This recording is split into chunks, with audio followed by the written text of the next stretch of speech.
Welcome everyone to our presentation on quantitative studies on ELL. I am Zanari Tahta and I'll be your moderator for today's presentation.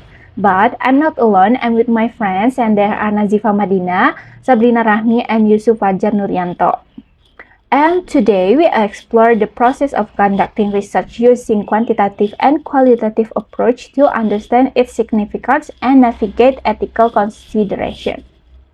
By the end of this session, you have a clear understanding of educational research, its importance, the research process, different research design, ethical consideration, and the necessary skill for the successful research endeavor as you can see in the table of the content. Now, let's begin this chapter together. Okay, the first material will be presented by me, which is a definition of research. In other words, research is about gathering and analyzing data to better understand a problem. It involves three simple steps. First is asking question, second is finding information to answer that question, and the last is giving a response. Think about it. Every day we solve problems by gathering facts and finding solutions. While research may seem complex, the three steps are its core. It's not just for academics. Everyone from school psychologists to college administration uses research. So, what is the importance of research? Okay, to answer that question, let's delve into the importance of research. First is enhancing knowledge. Research helps us learn more about different topics by adding new information and ideas to what we already know. For instance, in education, research can help us better understand important issues like AIDS education in school.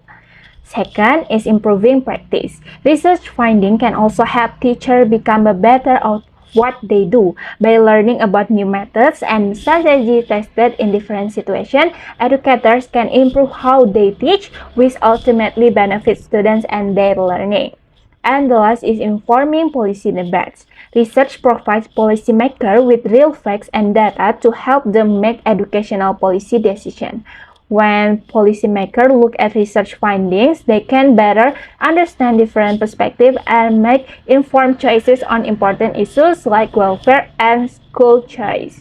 Okay, that's all from me. I will pass the next material to Sabrina. Okay, thank you to moderator. I will explain about the 6 steps in the process.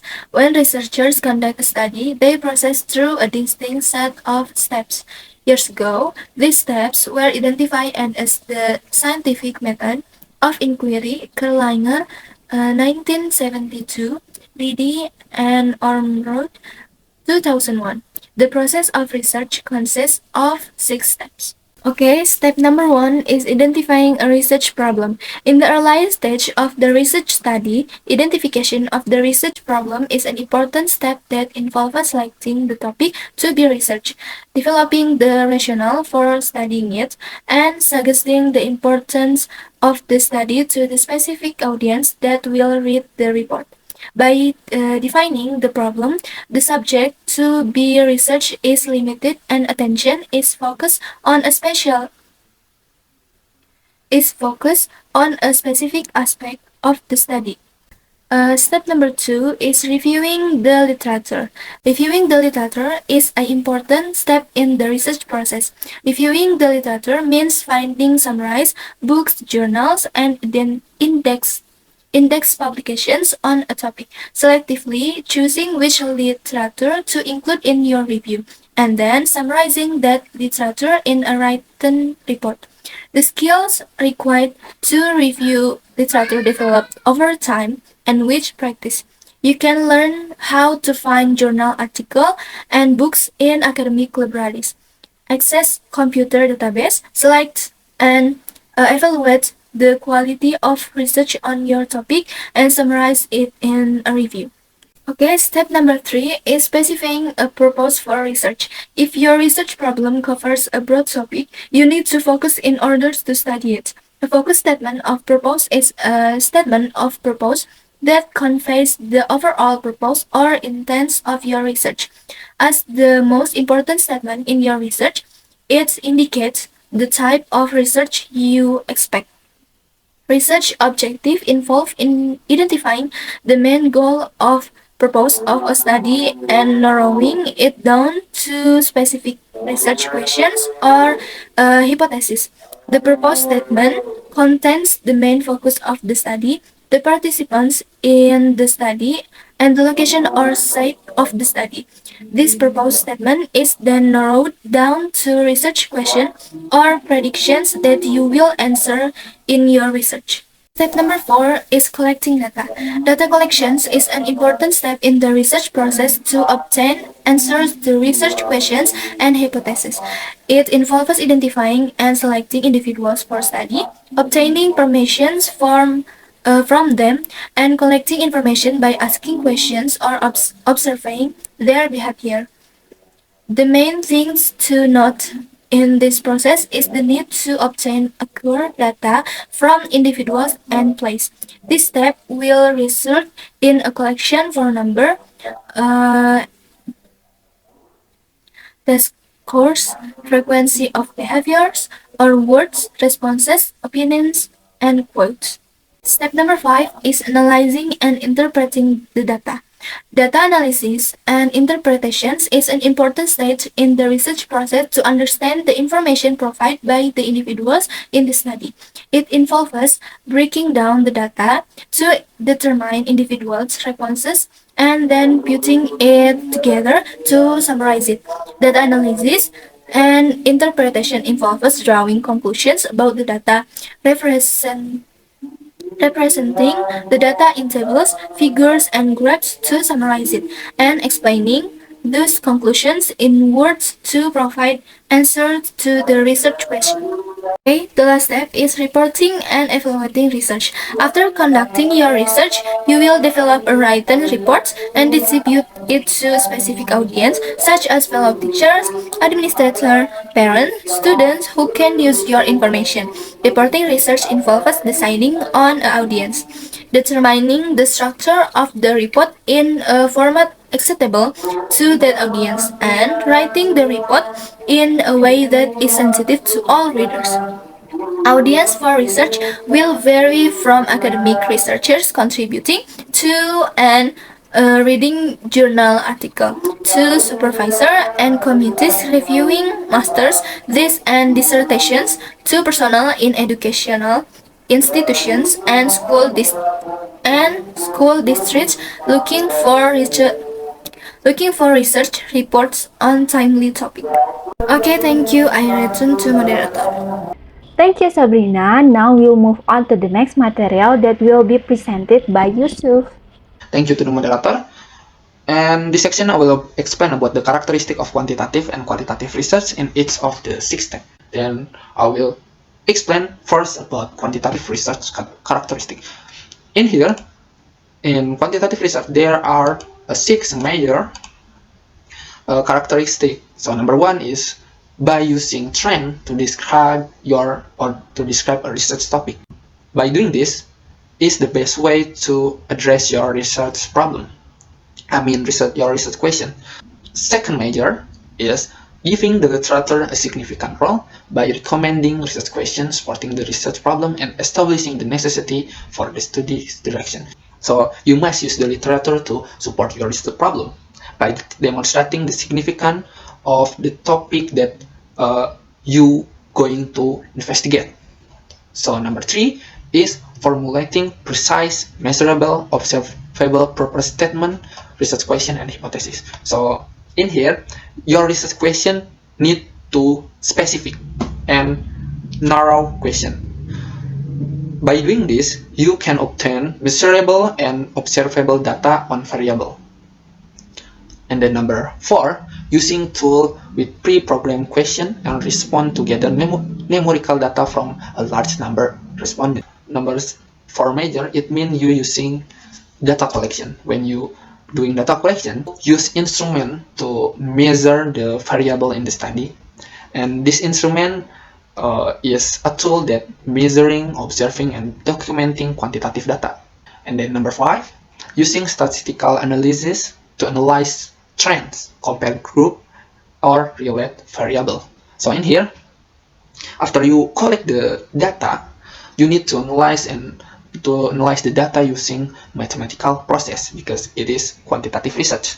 You're using mathematical processes, or we usually call it by using statistics. And then the last one is writing the research report by using standard, fixed structure, and evaluation criteria in quantitative research. So there are some There are format to reporting and analyzing quantitative research. Number one is introduction, literature review, methods, finding, and discussion.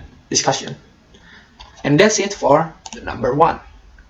And then the second is about qualitative research characteristic.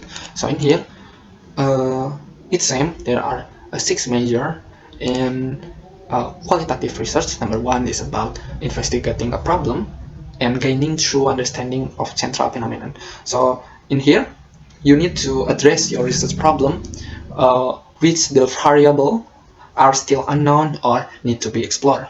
And then number two is about the literature review should have a minor part in justifying the problem. In here, the literature review is less important because in qualitative research is based on perspective of study participant rather than the researcher investigation. And then number three, providing a wide and general statement of the objective and research question. So in here, your purpose statement and research question are written or are right that you can learn from the participant.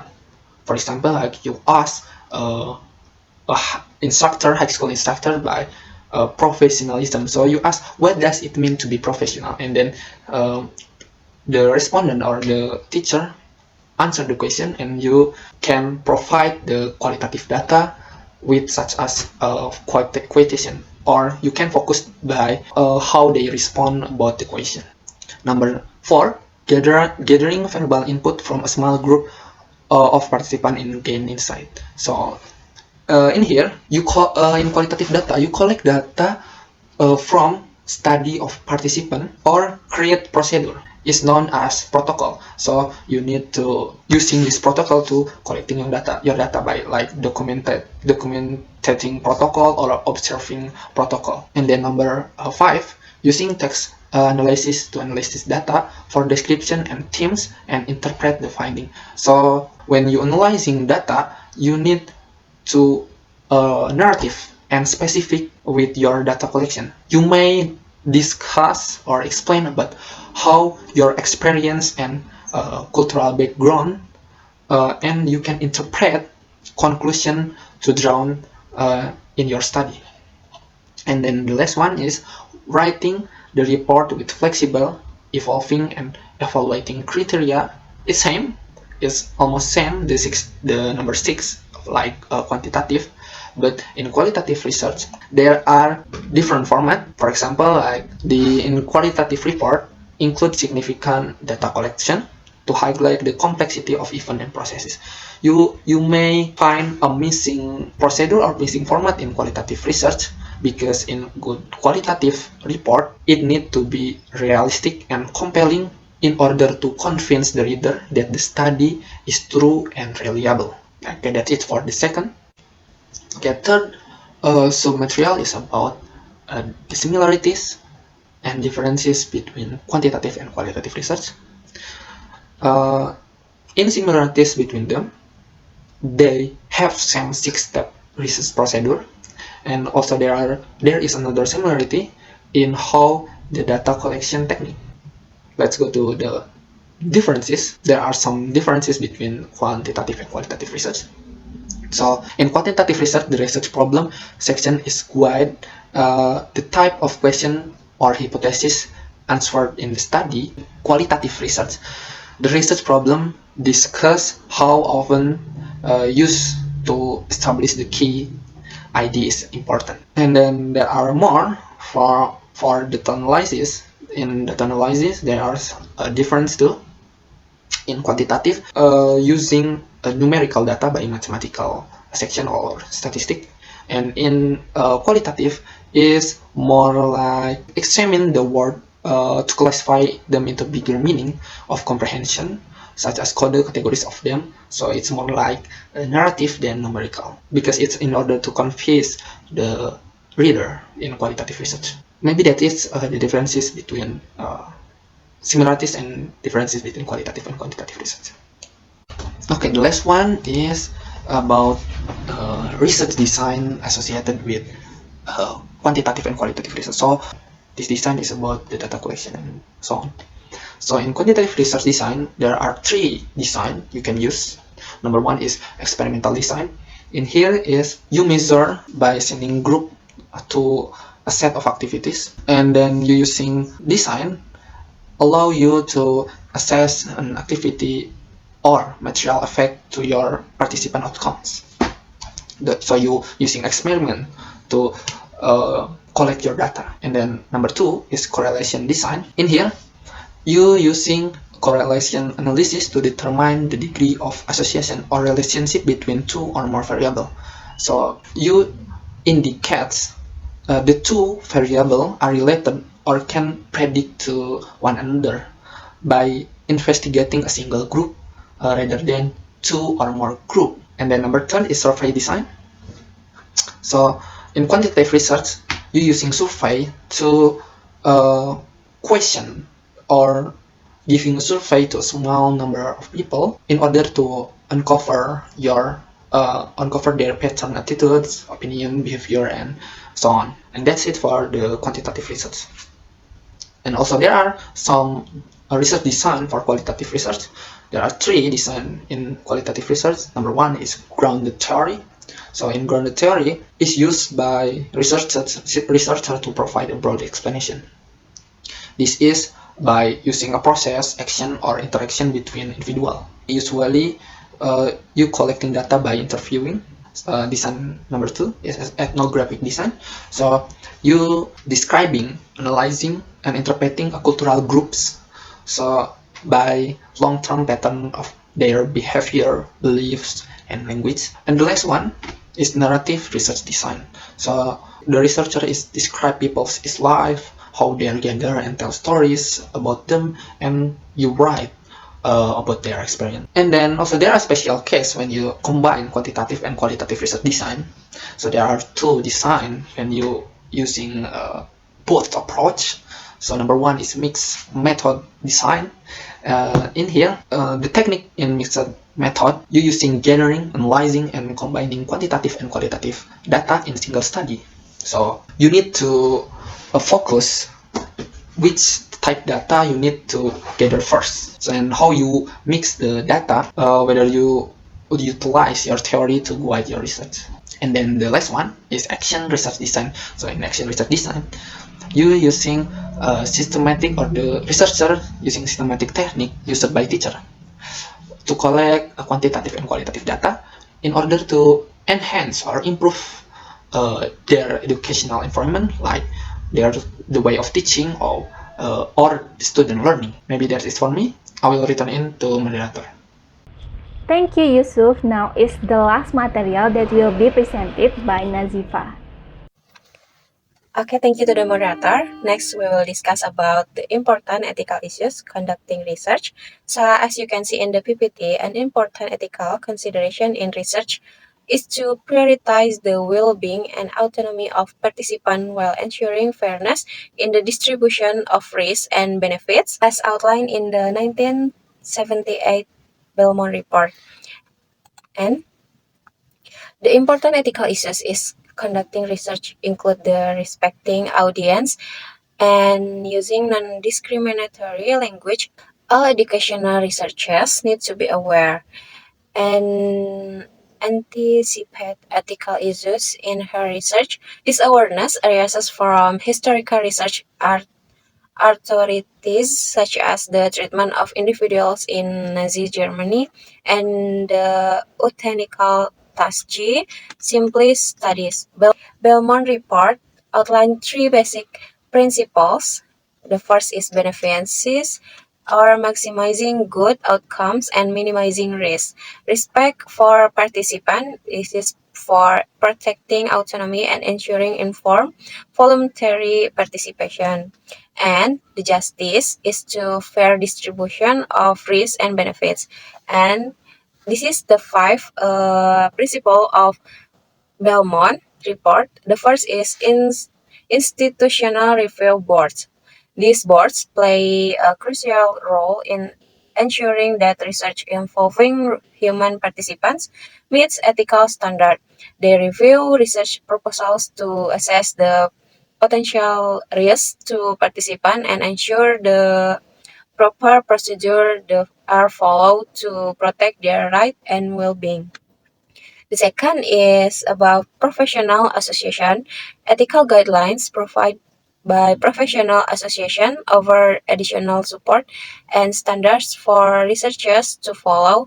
This guideline often complement institutional review board requirements and help researchers navigate ethical dilemmas throughout the research process. And the third is about ethical practice throughout the research process. Ethical consideration should be integrated into every stage of the research process, from planning and data collection to analyze and dissemination of findings. Researchers must uphold ethical principles such as respect for participants, honesty in reporting, and transparency in their practice. And the fourth is some ethical issues in data collection. Ethical concern may arise during the data collection phase of research. Researchers must ensure that they obtain informed consent from participants, minimize harm or discomfort, and respect cultural sensitivities. Additionally, they should avoid biasing data collection method or misrepresenting their intention to participants. And the last but not least is some ethical issues in data reporting. This is the way researchers' findings are reported. Also raises ethical consideration. Researchers must accurately and transparently present their data, avoiding selective reporting or manipulation of research to fit preconceived notion. They should also acknowledge the contribution of others and refrain from plagiarizing or misrepresenting existing research. Okay, next is about skills needed to design and conduct research. For those entering the world of research for the first time, there may be uncertainty about their capacity to understand, assess, and carry out research activities. Simply understanding the research process does not only necessarily guarantee successful research execution. However, it is reassuring to realize that valuable research skills are often acquired through various life experience. There are several skills that are critical to designing and conducting research. While you may feel concerned about your abilities, you have to actually learn many of these skills through your life experience. These abilities include problem solving, maintain success focus, navigating library research, and especially articulating ideas through writing. The first point is solving puzzles. Researchers view problems as puzzles to solve. You may already have skill in solving everyday puzzles, such as managing finance or juggling busy schedule. In research, you need to solve problem by gathering and organizing information, much like assembling a puzzle. And next point is lengthening attention span. The research process takes a long time, sometimes spanning several months. It requires patience and the ability to focus for extended periods. You might already have this skill in things you enjoy and you can apply it to research. And next point is using library resources. A crucial step in research is reviewing related literature. This requires skill in using library resources, both physical and online. You may already have experience in this from your school days and internet use. And the last but not least is about writing, editing, and more writing. Writing is an integral part of research. You need to be able to express ideas and research findings effectively in writing. If you're already use writing, whether it's in personal journal or creating college report, you have a good foundation to start research. And by using this skill, you will be better prepared to start and conduct your own research. Okay, that's it from me. I give it back to moderator. Thank you, Nazifa, for your explanation. And now we jump up to the conclusion. Research design are related to quantitative and qualitative approach, which include a specific procedure for data collection, analysis, and report writing. The 8 research design highlight include experimental, correlational, survey, graduate theory, ethnographic, narrative, mixed method, and action research design. This research provide frameworks for structuring studies and guiding data collection, analysis, and reporting process in both quantitative and qualitative research methodologies. And last, I want to express my gratitude to our speakers for sharing their valuable insight. Also, I want to say thank you all for your active participation and engagement. Until next time, happy learning!